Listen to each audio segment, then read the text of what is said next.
Assalamualaikum warahmatullahi wabarakatuh. Apa kepriye kabare bocah-bocah? Saiki wektune belajar basa Jawa. Nah, iki bab 2 basa Jawa ngenani ngidentifikasi ciri-ciri teks pecelaton.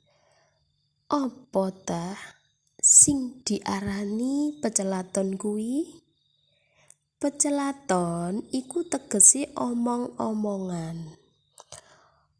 Lah wong omong-omongan iku sing ngomong mesti paling setitik kudu wong loro.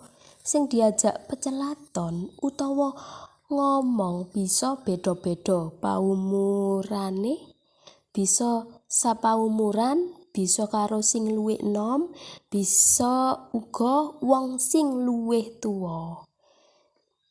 Beda paumurane, basa sing dienggo pecelaton uga beda.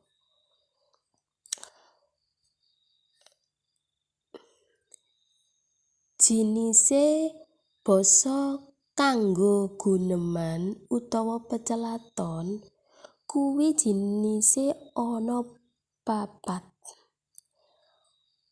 Bocah cilik guneman karo bocah cilik. Basa sing dienggo basa ngoko lugu. Sing nomor 2, bocah cilik guneman karo wong tuwa. Basa sing dienggo basa krama alus. Terus wong tuwa guneman karo bocah cilik. Basa sing dienggo kuwi basa ngoko lugu. Terakhir, wong tuwa guneman karo wong tuwa. Basa sing dienggo basa krama alus utawa ngoko andhap.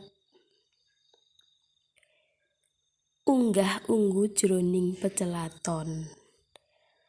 Yen lagi guneman utawa pecelaton marang sapa wae, iku kudu nganggo wewaton utawa paugeran. Solah bawa kudu digatekno. Solah kuwi apa sih tegese? Solah tegese obahe awak, tangan, sirah, polatan utawa pandangan mripat. Iki maksude misal bocah-bocah guneman karo wong liya utawa karo kancane. Solahe kuwi kudu sing apik. Tangane kudu sing apik.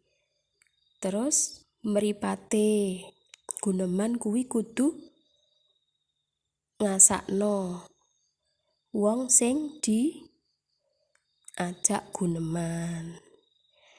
Terus bawa, saiki tegese bawa kuwi apa? Bawa kuwi wetune omong utawa swara seru utawa keras, lirih, alon, lagune utawa intonasine nalika lagi pecelaton. Lah kudune bocah-bocah yen ngomong kuwi kudu sing sopan. Karo wong tuwa ngomonge ora oleh seru-seru, ora oleh keras, kudu sing lirih utawa sing alon. Intonasine kuwi kudu sing apik, sing alus kuwi ya. Lah ngono wae sampai pelajarannya, sampai segitu dulu ya. Semoga bermanfaat. Saya akhiri. Assalamualaikum warahmatullahi wabarakatuh.